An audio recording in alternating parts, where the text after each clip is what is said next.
Right, there we go, a bit of Jackson Brown to start.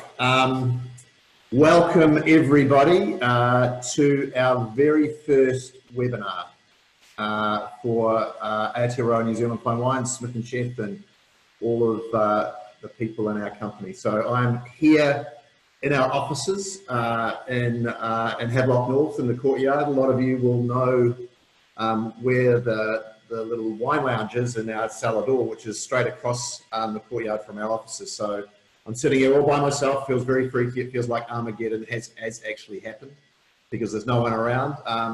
It's sort of lucky that I can be here because we are a essential business. Of course, wine is essential at any point, whether it's making or consuming. But the reason we're able to be here is because we're able to make our wine in what has been an absolutely incredible 2020 vintage. So we finished here in Hawke's Bay yesterday with our Syrah, but we've had those of you that have been in Hawke's Bay over the summer and the autumn have known we've had a fantastic season, and that just wrapped up this week. So it's really good. And then further south in Marlborough, we actually harvested our Sauvignon before the lockdown, which was great, and those wines are made with the help of John and Beth Forrest at their winery, which they've done a fantastic job for us. And Hugh down in Pyramid is having an absolute cracker of a North Canterbury vintage. We've picked Earth Smoke and Angel Flower already, and about to pick Lion's Tooth and Field of Fire on the weekend. And then Central Otago a little bit later, cooler summer down there, but really we feel fantastic about this year. The cool thing for me is my sort of role on the winemaking thing is it's a little bit like a conductor in an orchestra, because you can't be a great conductor if you haven't got a great number of people that are playing all the different instruments. And this year it's been particularly tested. We're making wine in 7 different locations, and I've been grounded. And so all of the rest of the team have been charged with making all the decisions about picking grapes and all the little tweaks and that we have in our winemaking process. So, you know, they've done a fantastic job, I think, and maybe I've done myself out of a job. But so yeah, I'm sort of the conductor without an orchestra this year, but we've got a great team of people, so I'm pretty excited. So I'm pretty excited to do this this first webinar for us. As I say, we're in our offices. Behind me is the little piece of artwork that is a version of the New Zealand flag that was done by an artist by the name of Paula Coltart. So Laura and I were in Auckland and saw this in the Poi Room, which is a really great place to buy some great New Zealand art in Ponsonby. So this is Paula. She's actually a fashion designer, won the top prize in the World Wearable Arts Awards 2 or 3 years ago, but she does some cool stuff. So I thought it pretty appropriate today. We need to be a parochial New Zealand bunch of New Zealanders at the moment, where we've had two weeks and a little bit of pretty tough stuff, but it seems to be working, and there's nothing like something being successful to make you get through the best of it. And today we might help a little bit with some wine. So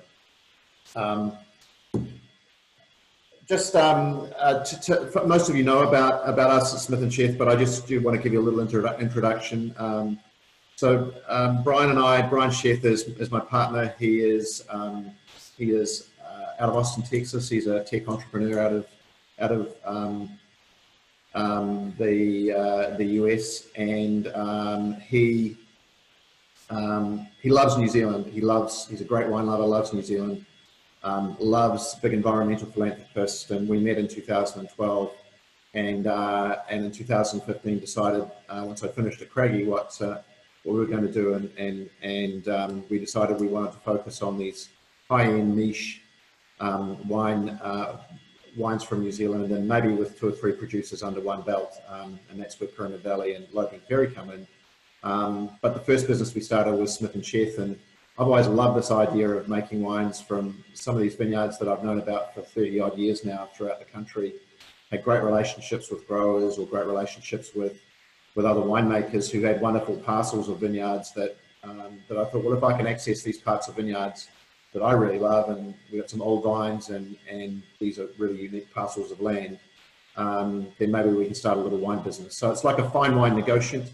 where the wines are made throughout the country. And while we've got a core set of wines, we also have a bunch of wines that are often new, and they're coming in and out of the portfolio once we find these little parcels of grapes. So it's a fun project. It's one that I really love, and it's fantastic having Brian's support. And he loves being part of it. He's in lockdown in Austin at the moment, on the 4th week of lockdown, and I think he wishes he could be here. So anyway, let's have a look at how the tasting is going to go and how we're going to make this work. So when all of you logged on, that I can see all of your names here. So we've got currently 24 attendees, but I don't see any video. So we're running this without video because otherwise it causes a real drag from a broadcast point of view, but also it means that we can have a much more sort of organised way of looking at it.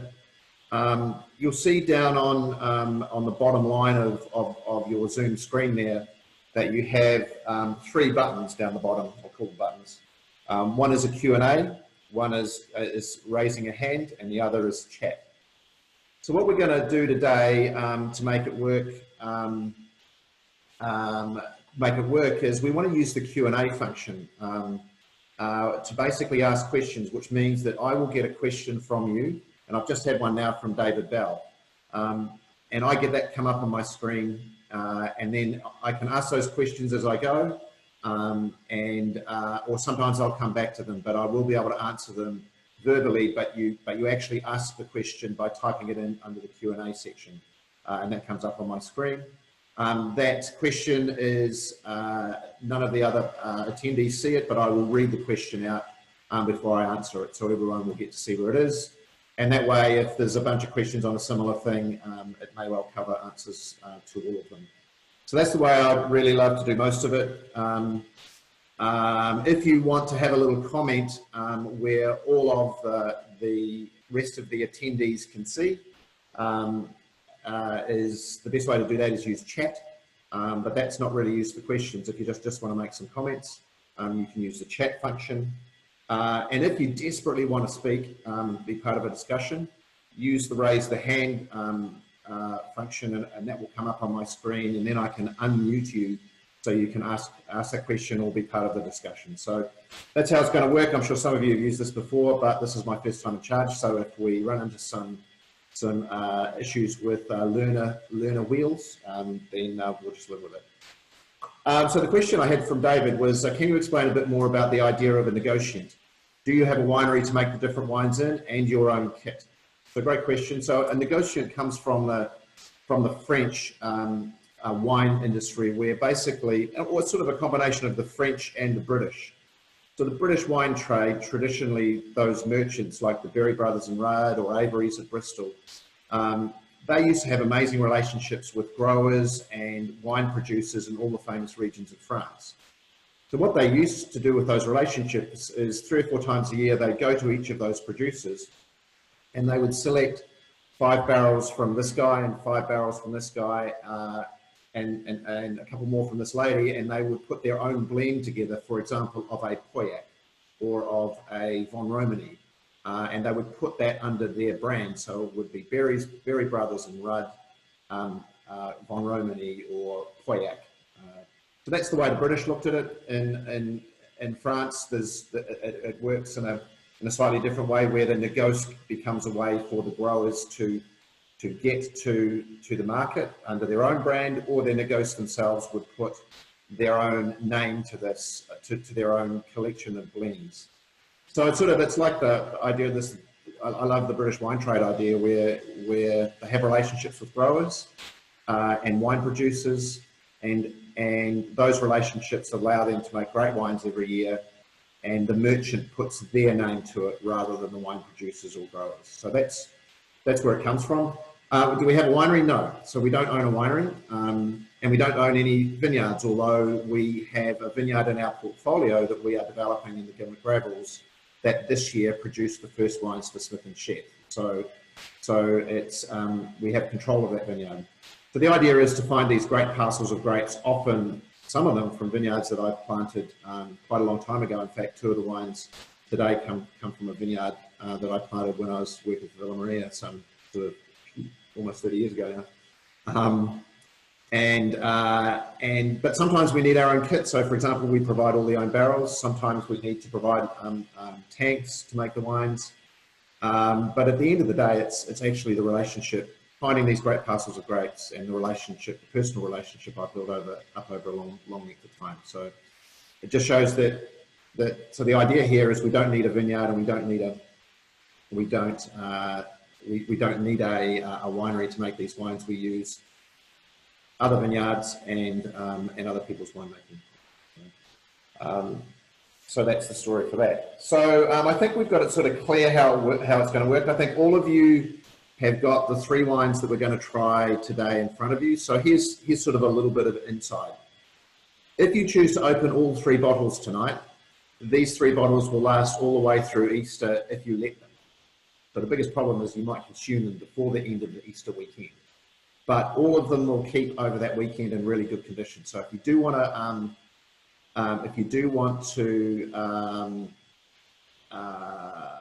open them all tonight and taste them, which I'd love you to, obviously, is that you'll feel confident that you can make them last the whole weekend.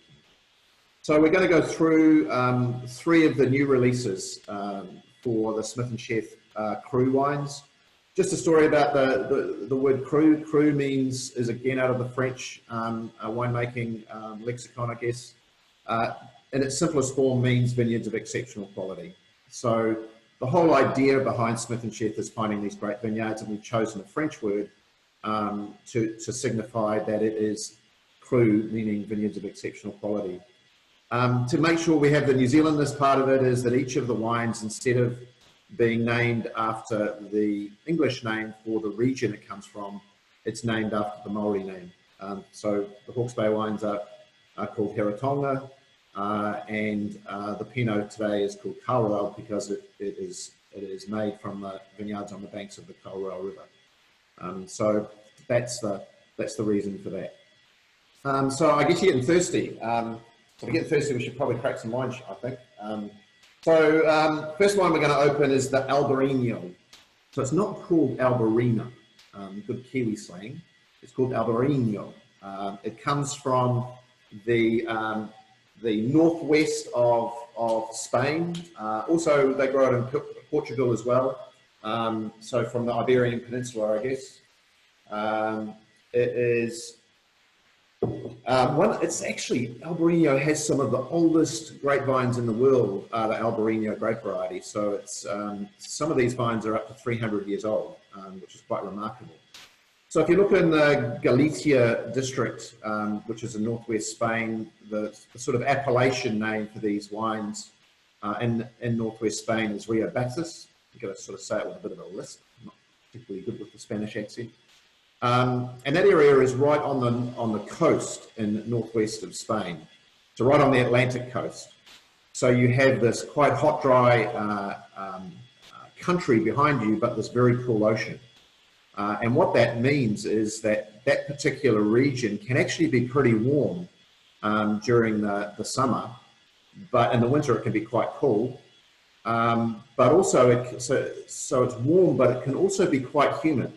So you can end up with, particularly during the harvest period, a climate that is warm, but then you have rainfall, and sometimes quite heavy rainfall. So what's happened over time with Albarino is that it has become selected by people as humans explored the earth, and particularly Europe. They took grapevines with them and found those grape varieties that were best suited to their location and sometimes their food. And obviously what happened in the northwest of Spain is that you needed a grape variety that was resistant to botrytis. And so Albarino is amazing actually because it's quite small berries, but the skins are very, very thick. And those skins are full of phenolics. So in fact, the phenolics are the things that are good for you in red wine. You don't have many of them in white wine because you don't use the skins to ferment it. So this really thick skin, which makes it resistant. So for example, in our first vintage of Albarino 2018, we had 4 inches of rain on those grapes just before harvest. And we had no sign of botrytis, no dilution, no lack in condition of the fruit at all. So it's actually really well adapted to Hawke's Bay because, of course, we are next to the ocean, we have some humidity, and we have some rainfall at harvest. So it's a very small grape variety on the world stage. It is not widely planted in many places of the world. In fact, I don't know the exact number, but I think there's only something like 4,000 hectares in Galicia itself. So very small plantings of the variety, which is sort of a shame. I've loved these wines for a very long time. I've never been to the region. But if you're having great fresh seafood, particularly quite briny seafood like oysters, it's like a perfect match.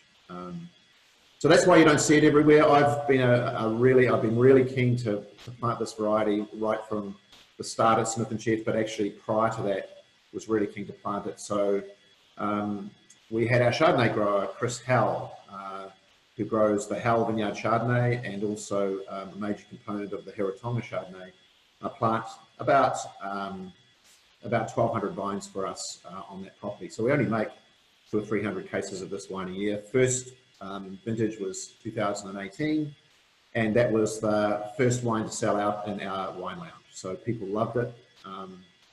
And it's sort of, I mean, I'm not going to see what it sort of tastes like, but I think we should have a drink because I'm getting thirsty. And you probably are as well. So if you've opened the bottle, rip it into your glass, and it's sort of like a cross between Chardonnay and Sauvignon a little bit, in that you've got this sort of stone fruity character of Chardonnay, but underneath it you've got this briny, salty, almost limey character that you've sort of more fits with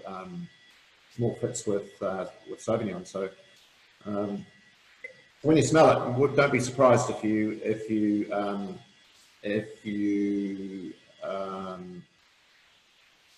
I might have a couple of questions.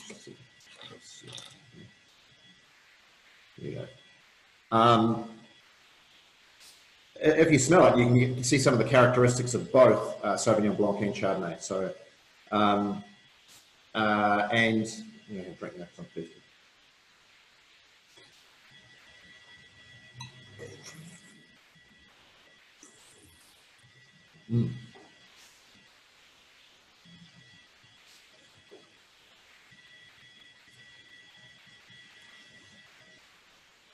So it's just got a saline character. It feels like you've got some ocean in your mouth, like in a good way, not a bad way, like you've been dumped on the surf and in the middle of some seaweed. It's got this lovely briny character. It's seriously refreshing. It's got some richness and weight to it. So if you like Chardonnay, you're going to sort of like that. But it's got some freshness that you sort of see in Sauvignon as well. And then it has this amazing sort of nutty character, which I actually think probably comes from how we make this wine. So Warren Gibson at Trinity helps me make this wine. So when we were talking about how we would make it, we thought, well, we should make it like Chardonnay, but maybe not quite. So half of the juice is fermented. All the wine's fermented in barrels, most of them old barrels, but a couple of new barrels. Half of it's fermented with the wild yeast that we find in the vineyard, and so that's the way we make Chardonnay. So that gives it some real complexity. The balance is with a neutral yeast, and then only half the wine goes through malolactic fermentation because we wanted to keep some of that freshness of the malic acid in there. So I think a lot of that creamy, nutty character comes from a little bit of malolactic character, but also the nuttiness from this wild ferment that we have. So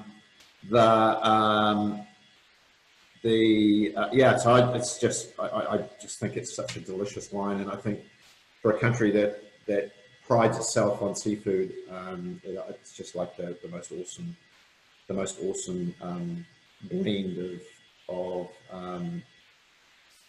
of wine and food. So I'm really excited about it, and I think it's something that we certainly want to do more and more with. So a couple of questions. I've got a question about phylloxera in the Rio-Baxis vineyards. I'm not sure about that. I suspect they don't have phylloxera, which is why you've got the 300-year-old vines. So, or certainly parts of that area that haven't been affected by phylloxera. Phylloxera was an insect, a small insect that destroyed the vineyards of Europe in the late 19th century. that was actually brought into to Europe from America, where it's a native of the American grape varieties, so caused no damage to them, on some ornamental grapevines that went to some gardens in Paris and basically wiped out the vineyards of Europe in the late 1930s, 20th century. And same thing happened here in New Zealand in the 1980s, in Melbourne in the 1990s. So there's very few own-rooted vines in New Zealand that are old. We make some wine from some Chardonnay and Whitebread, that is. So another question about what's it like being back in the Howell vineyard. I mean, it's fantastic actually. So I planted some Chardonnay in Chris and Catherine Howell's vineyard, which is about a kilometre past the Bridgepa township as you're going up the Tarawa Road, it's on the left-hand side, and it nestles itself against the hills that form the southern boundary to the Bridgepa area and the Heretaunga Plains. And the really interesting thing about that is that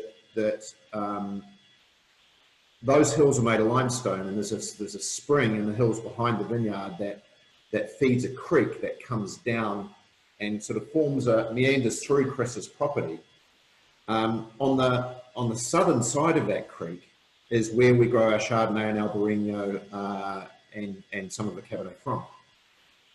The pH in the soils there is really high, sits at almost 8, whereas on the other side of the creek, the pH sits at around 6.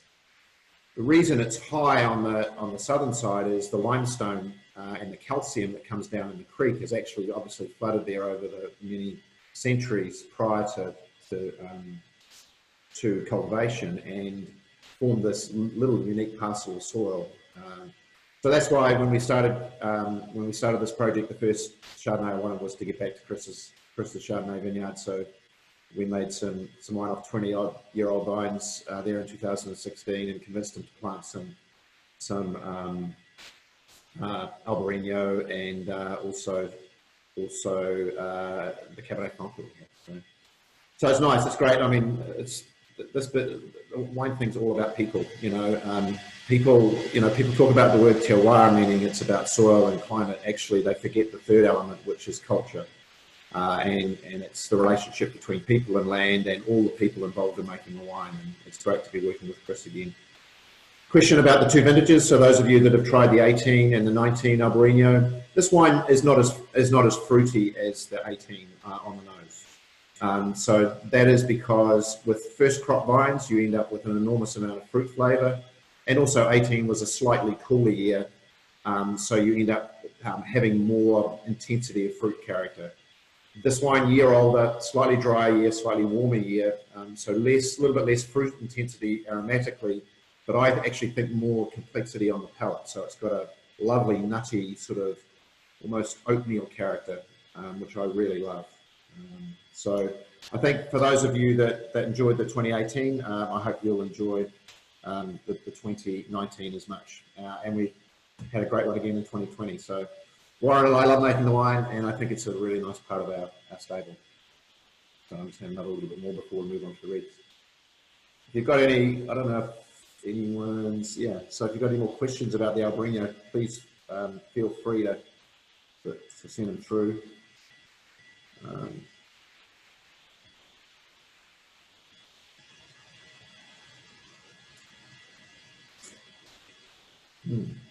Delicious. Okay, I'll just cancel some of these. Okay,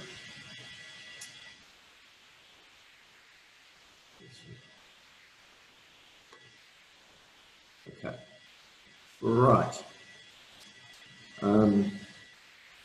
So a question about in Galicia, where the Albarino goes through malolactic fermentation. So malolactic fermentation is the fermentation that takes malic acid, which is the acid you find in green apples, and it turns into malic acid, which is the acid you find in milk. So it's much softer, and that's why you sometimes get that creamy, buttery character. So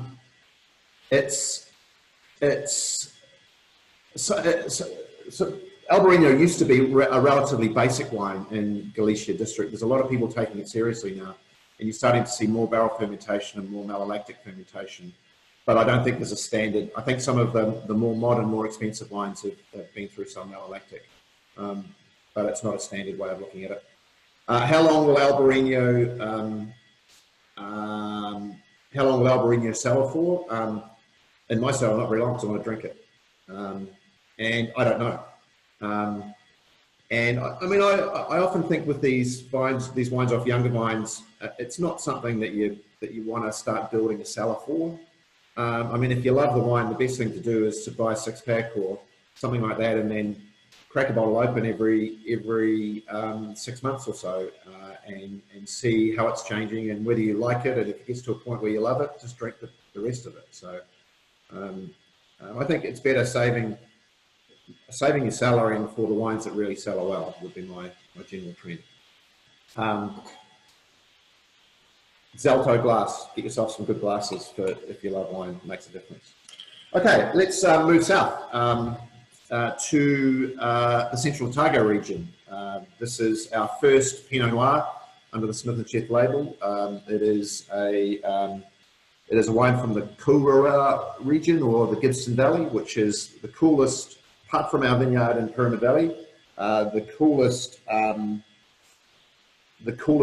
wine growing region in New Zealand. So you go to Central Otago, you really have 3 regions. You have the Cromwell Basin, which is where most of the grapes are grown, and then you have, actually you've got 4. Cromwell Basin, which is the warmest, earliest ripening Pinots and tends to be the bigger, richer wines, the really strong, plummy, cherry character wines. And then you have 3 cooler districts, which are the Gibson Valley, or as we call it, Kawarau, the Alexandra area, and then up in Wanaka. So we found this parcel. 2018 was an amazing year in the Gibson Valley. In some of the cooler years, it can really struggle, but in 2018, which was nice and warm, you tend to get wines that have got all of the character of the classic cool climate Burgundies of the world without the big sort of overripe fruit characters. So this is a blend of 2 vineyards in 2018. One is on a little terrace on the higher side of the Gibson Valley. They're both on the southern side of the road as you drive towards Cromwell. And then another one is slightly warmer and on a little slope. So different glass. This is the other Zalto. This is the Zalto red wine glass. Some of you have been into the studio would have seen these glasses. So winemaking wise here, it's all about the vineyard to start with, and winemaking is very simple. So our partner in making this wine is Pete Bartle, who Pete and I first met actually again at Villa Maria, and he worked a couple of vintages at Villa, and then he went down south, and I was fortunate enough to co-found Peregrine Wines with Greg Hay, and we got Pete in as one of our early winemakers when we were there. So I've known Pete for a very long time. He's a great dude, and was really interested in helping us make this wine. So here Pinot is one of those red grape varieties. I mean, this is the oldest grape variety in the world. You can track its history back to the 1st century AD. It was spread around France during the Roman era. The word Pinot Noir means black pine cone, simply because of the shape of the bunch. And because it was being moved around France during the Roman era, and with the spread of Christianity, the major area where Pinot Noir found its real home in Europe was in Burgundy. And of course, the Cistercian monks cultivated Pinot Noir to exceptional quality over many centuries, and made Burgundy famous along the way.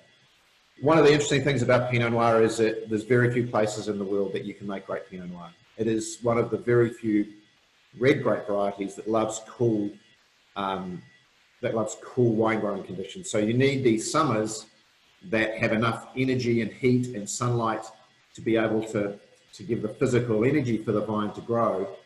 But if you get to autumn, so from say the middle of February through until the middle of April, if during that period you get a series of hot days, and sort of some baking hot days, Pinot Noir will make terrible wine. So it just does not like warm climates. So we might think of Central Otago as a hot area, but actually it's really only hot for a very short space of time. The springs and the autumns are very cool, but they tend to be dry and sunny, which means you can get Pinot Noir, nice and ripe. So it's just one of those very, very special grape varieties. Hard to grow, hard to find the right space, but we're lucky in New Zealand. We have 3 or 4 districts that do a fantastic job: Martinborough, the Nelson Marlborough region, North Canterbury, and Central Otago. So this is our read on Pinot Noir from the Gibson Valley. So see, colour-wise, it's this is the other great thing about Pinot. Don't judge a Pinot Noir on colour. It should of course be a pretty colour, but it doesn't need to be dense or darkly coloured. It can actually be quite light, and that actually some of the greatest Pinot Noirs in the world are some of the more lighter red wines that I've tried. So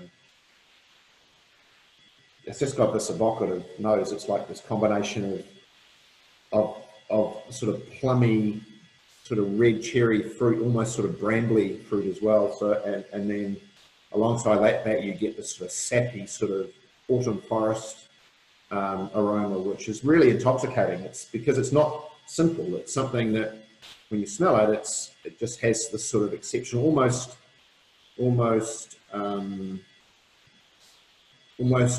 herby, but also fruity at the same time. So again, very few red grape varieties you can do that with.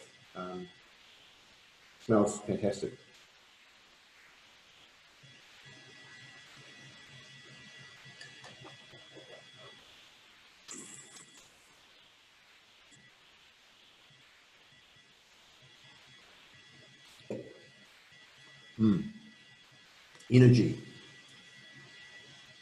Energy.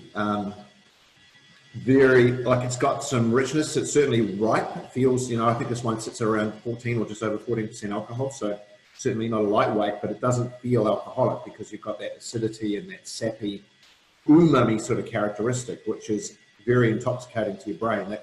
That umami characteristic that you find in soy sauce and other things is a very, seaweed is another thing, it's very intoxicating for your brain, and that wine there has a bunch of it. And then it has that richness and weight, but then it has that freshness and energy. The tannins are really svelte, so they're not dry or edgy, and they've got a sort of graceful feel to them, and really long. It's delicious Pinot. I'm a Bordeaux lover and Syrah lover, so for me to say that's a pretty big deal. But I really think that's fantastic wine. Pete's done a great job. 2 great vineyards. Just got a question here about vine age and winemaking any whole bunch in it. So one of the parcels here had about 30% whole bunch. So when you're making Pinot Noir, you can make a decision on whether you want to take all the grapes off the stems and then ferment it just as the grapes, or sometimes you can leave the berries on the bunch and then you can leave that in the fermentation, and it creates like a fermentation that almost happens within a berry, which gives a very special characteristic, and that's the way that a lot of Beaujolais is made. But also by having the stem in there, you get some of the sappy characteristics out of the stem. So, but yes, a little bit of whole bunch in part of this. Both of these vineyards are, I determine, as moderate age, so they'll be in their teens rather than in their 20s, but certainly not young vineyards, which is good. From an aging point of view, somebody asked the question before about aging for Albarino. This wine will last in the cellar. It has got all the characteristics for a long life.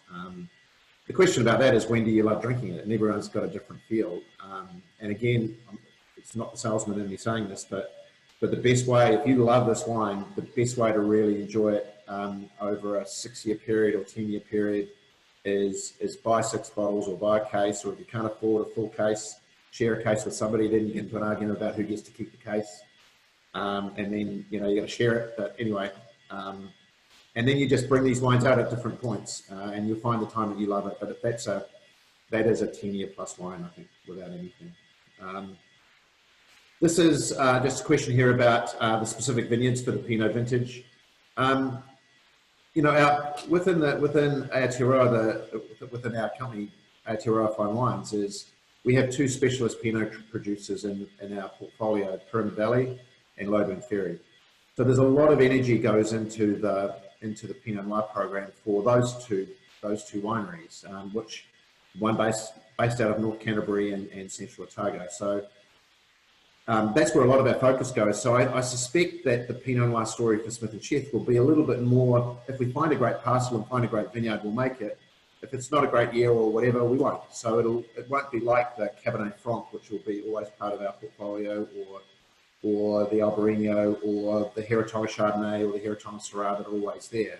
I suspect it to come in and out again. So I think in that way they'll be very special wines and only really available to wine club people. So which is a nice thing to have. So expect to see a bit of different stories being told with Pinot under the CRU label, because I think we'll find little parcels from different parts of the country in different years, and so they'll become a little collector series, I think. Anyway, I hope you enjoy it. Yeah, that's great. Okay, last wine. Last wine is Cabernet Franc. This may be a new wine to a whole bunch of you, actually. And then I'll just see if I've got another question about Pinot.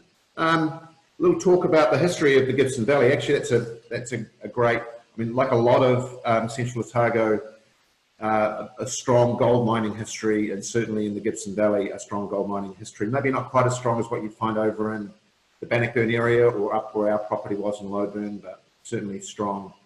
From a wine growing point of view, that is one of the first vineyards in Central Otago were actually planted there by Alan Brady when he set up Gibson Valley Wine. So the oldest vineyard or one of the first vineyards planted in New Zealand was actually in Alexandra. So another cool area. Cromwell was relatively late coming to the piece, actually. But Gibson Valley, Alan Brady was the pioneer of Central Otago, and he was first to plant these vineyards in the 1970s, when everyone thought he was mad. And at times I'm sure he thought he was. But in the time, some of the really most characterful Pinots out of New Zealand, made by Varley. Grant Taylor makes some exceptional wines. The Gibson Valley Reserve wines as well. Mount Edward, they've got a fantastic vineyard in the Gibson. So it's one of those areas. My recommendation is buy the Gibson wines in a warm year in Central Otago, and from a good producer, and you'll end up with some great wines. Cabernet Franc. So again, a great variety that's not that well known around the world, and definitely in New Zealand.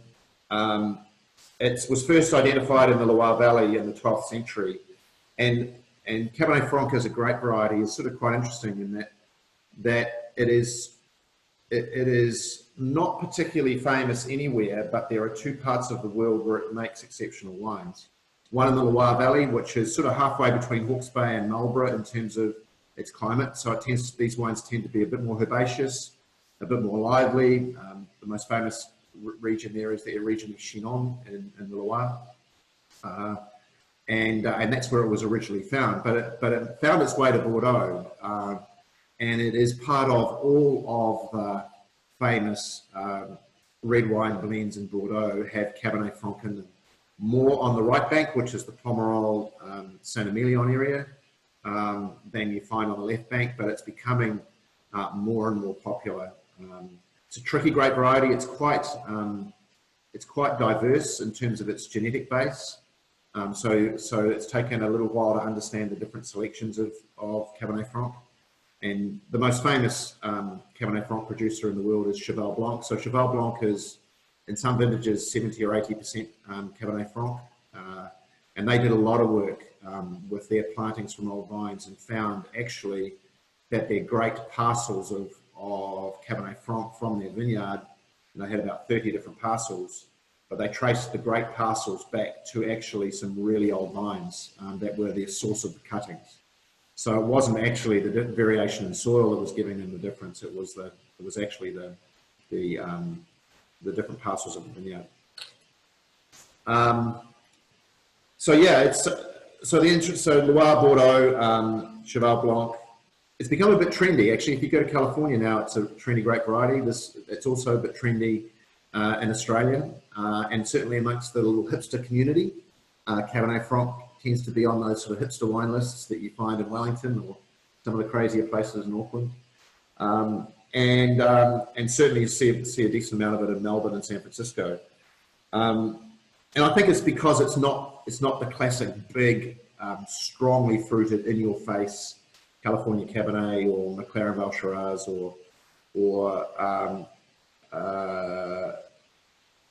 and even in our sort of situation, the bigger full-bodied Bordeaux Reds. But it's actually it's one of the parents of Cabernet Sauvignon. So the other variety that was the parent was Sauvignon Blanc. So that's where Cabernet Sauvignon came from, a mix between Cabernet Franc or Sauvignon Blanc. Not sure which was the mum, which was the dad. In fact, probably doesn't matter these days. But it has a long history. So it was famous before Cabernet Sauvignon was. It's been grown in Hawke's Bay for a really long time, but it's sort of been dismissed by a lot of people because it's sort of quite tricky to grow. It's very susceptible to drought. So when Cabernet Franc, when it gets really dry, even if you're irrigating it, it's not able to close the stomata on the leaves, and that actually it means it loses its leaves. So it's very susceptible to drought. And also, it can be quite herbaceous and green if you don't grow it in the right place. So you need to grow it in a place where it doesn't grow too much, but it doesn't like drought. So it's sort of contradictory, really. But this is a vineyard that was planted again in Chris Howell's vineyard when I was at Villa Maria, so over 25 years ago. And interestingly enough, this parcel of fruit was actually grown for Pyramid Valley. And Mike and Claudia used to buy this Cabernet Franc off Chris. And when we took over Pyramid Valley and we decided to focus more and more on Pinot Noir and Chardonnay at Pyramid, we just didn't want to let the Cab Franc go because some of the really interesting wines at Pyramid were these Cabernet Francs. So in fact, we still have some 2015 and 16 in the cellar, which when we open again, you can come in and try it. But so we didn't want to let it go. So we were going to make a wine in 2017. It was a total disaster because it was such a crappy vintage for the late grape varieties. So we didn't make it. So our first wine is 2018. So this again is made with the help of Warren at Trinity Hill. And yeah. So, but if you're opening it and you can see from a colour point of view, totally different than the Pinot, much darker, much more classic of what you'd expect from Hawke's Bay Reds. Just got a question here. Story about the 2020 vintage, but I'll talk about that in a second. But yeah, so it's darker, so when you see something darker, you expect it to be a bit more full-bodied. The thing about what you should see in Cabernet Franc compared to Cabernet Sauvignon and Merlot is this amazing floral character. So it should almost have a cross between the sort of red, purple flower characters, violets and lavender and that sort of thing. But in amongst that, some sort of cedary characters, some graphite characters, and some black fruit characters. So we'll see what we see. Young, but it's definitely floral. It's got almost lavendery sort of like character today. You'll see that this particular wine is not doesn't have a lot of obvious new oak in it. So I think we're looking at about 25 or 30% new oak here. So we don't want to mask the beauty of Cabernet Franc with the stronger oak characteristics. We save our oak for Cantera, which comes from the gravels and can soak up that new oak really, really well. Cabernet Franc, got to be a little bit more careful, but yeah, it smells lovely and fragrant.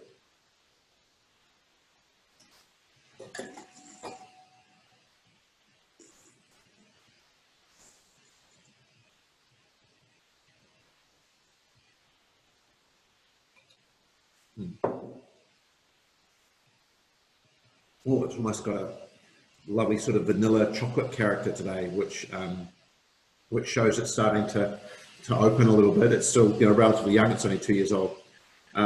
So for those of you that drink our Heretaunga Syrah, you'll note that it's a very fragrant wine, and the tannins are gentle but there. So it's not a light wine, but the tannins are not big and dry like some Syrahs can be in Hawke's Bay. That's deliberate because we wanted the wine to be sort of a cross between the wines of the Rhone Valley and the wines of the Gimlet Gravels. So we didn't want to have those bigger, denser tannins in that wine.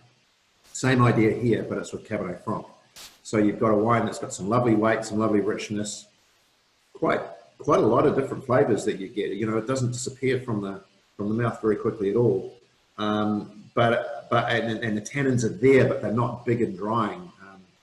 And you know, that makes the wine drink really well when it's young, but also the structure of that wine's got some amazing characteristics to be able to age. So yeah, we're really excited about it. I think 18 was fantastic, 19 was fantastic, 20 was fantastic. So 3 great years in a row for the Cab Franc. Question here about its drought susceptibility and the 2020 vintage. So 19 and 20 were both quite dry years. So this is where you need old vines. So these vines are 25 years old, and they got their roots way down in the gravels out at Bridge Pass. So it's not like being in the Gimlet Gravels where you struggle to have enough moisture. The beauty about the Bridge Pass area for varieties like Cabernet Franc is when they get old and those roots get down and deep amongst the gravels, they can source water for most of the year. Chris still can irrigate it, but because it's got that buffer of having a bit more soil and a bit more clay around the rocks, it can stand it a little bit more. So it's about finding the right site, and also you've got to grow Cabernet Franc differently from Cabernet Sauvignon. You've got to make sure that you irrigate it in a way that doesn't allow it to get too stressed. Whereas Cabernet Sauvignon, you actually do want to do that. A question from Mike. What difference in the winemaking from previous pyramid vintages to this first CRU wines for those that might have now tasted both wines? So winemaking wise at Pyramid Valley as a producer is very much in the natural winemaking space. So wild yeasts, very low input winemaking, and so you end up with a wine. And also, I think probably what happened with Mike is that the Cabernet Francs from Pyramid tend to be very ripe. So they tend to be sort of in the higher 14s from an alcohol point of view. So the wine tastes quite rich for Pyramid, but it also has a bit more funkiness to it. And so some people find that really attractive, and there are times where I find it really attractive. Sometimes I find it a little bit too funky, but that's all the beauty about wine, right? Different moods can bring different things. So I think you'll find this wine is a little bit more traditional from a winemaking point of view. From an additives point of view, it's like nothing, except we do use inoculated yeasts here, not the natural yeasts, because we know we can get a wine that becomes more expressive of the grape variety in place. Certainly for Cabernet Franc, which if you ferment it with the natural yeasts, is very prone to spoilage from yeast you don't really want. So whereas Pinot Noir and Chardonnay are not. So I think you find it just a little bit more pure fruited than the Pyramid Valley wines. Got a question here from David around am I getting a little resinous notes, bark, tobacco, black olive, any whole bunch here, or is that just a characteristic? So the tobacco thing is an absolute characteristic of Cabernet Franc. So it can be almost like a graphite pencil lead cedary character, which has also got the tobacco character with it. So it definitely has a herbaceous element. So those characteristics that you say being bark, tobacco, black olive, they are definitely a characteristic of Cabernet Franc. And you know, one of the wineries here in Hawke's Bay who have always used quite a lot of Cabernet Franc is Temata with Coleraine. You will always see those characteristics in Coleraine, and if you talk to John, a lot of that he puts down to Cabernet Franc. So those characteristics are a really positive. I'm actually delighted that you see them, because it's the sort of characteristic you want to see in Cabernet Franc. So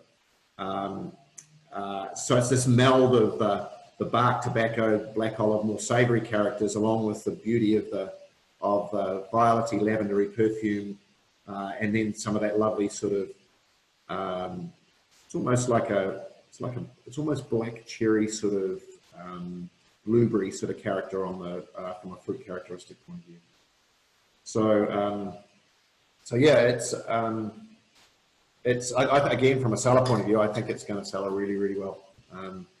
Again, it's just how patient are you, really?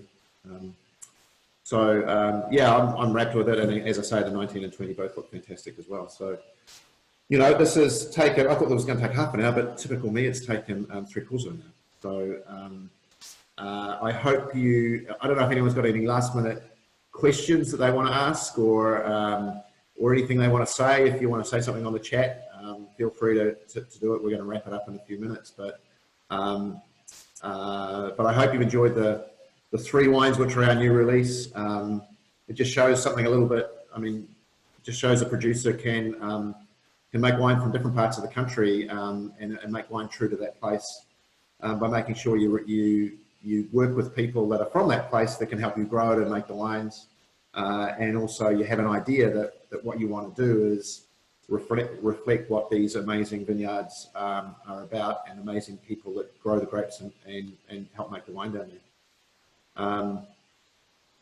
Question about, do you think we'll see more single varietal Cab Franc moving forward?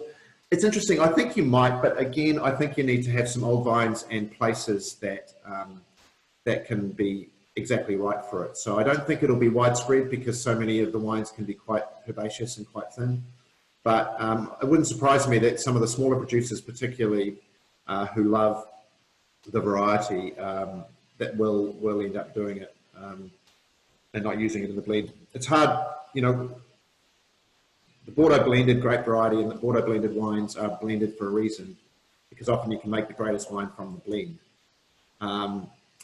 But with Cabernet Franc, I think if you find, like with all of those grape varieties, if you find the right place and you're absolutely dedicated to making a wine that's truly representative of it, then in most years, if it is the right place, you'll make a great wine. But you're going to have years where it won't make it, and in those years we won't make it. So, expect to see it 4 years out of 5 would be my thing for us.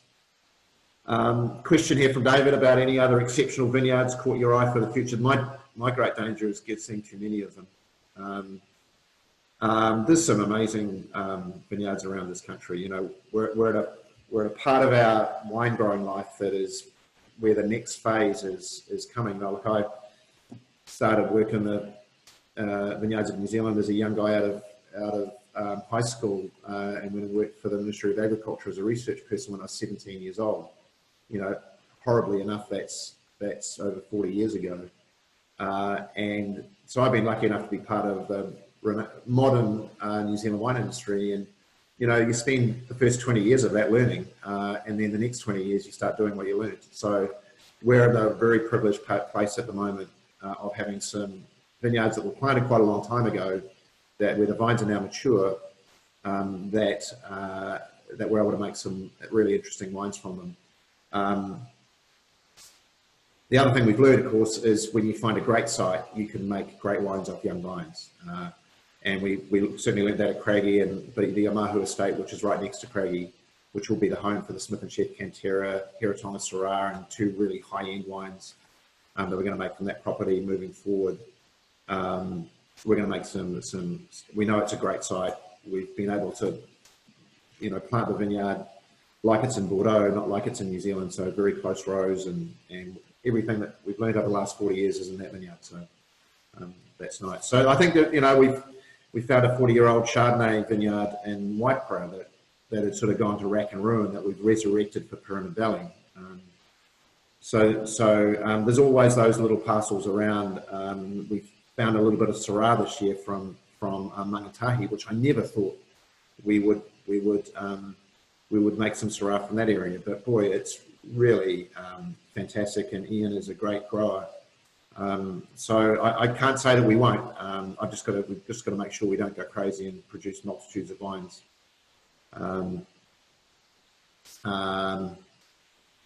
Few notes here, just a lot of thank yous. Thanks.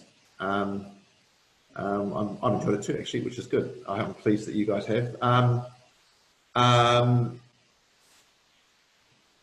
Just again, a question about Pyramid Valley. You know, for those of you that do get to the South Island when we can travel again, is please make sure you give the guys a call here and set up an appointment at Pyramid, because it's the most amazing property I've ever been on in my life. And to be able to now take what Mike and Claudia did for 20 years and plant the new slopes and look at the vineyard, keeping their philosophy of biodynamics but putting our stamp on it. You know, we're going to make some incredible wines from this vintage, and it's a very exciting property, and it's one of the world's greatest Chardonnay and Pinot Noir properties. Yeah, so that's it. So enjoy the rest of your Easter. As I said, these bottles will last the entire Easter if you let them. Make sure you find some seafood to go with the Albarino. And actually, the Pinot Noir and Cabernet Franc, just drink them with whatever you want to drink and eat them with. So that sounds fine. Just to let you know, during the weekend, we've tonight actually on Rialto Channel on Sky is A Seat at the Table, which is the wine story of New Zealand, which unfortunately my face that's better suited to radio than television is on. But it's a pretty nice story of New Zealand. So so that if you feel like if you can't make it tonight at 8:30 on Rialto, have a look on our Facebook page and you'll find it. Find some other dates over the weekend that you can taste it. But it's a really well shot movie and a really good story if you love New Zealand wine. And yeah, so I've enjoyed it. I'm pleased you have. I think this whole virtual tasting thing has sort of come around because, you know, we can't go anywhere. So it's nice to share the wines with you. And while I've done all the talking and not much listening, hopefully we can get back together again and when we open up after all this is over. So enjoy your weekend. Look forward to catching up again soon. Thanks.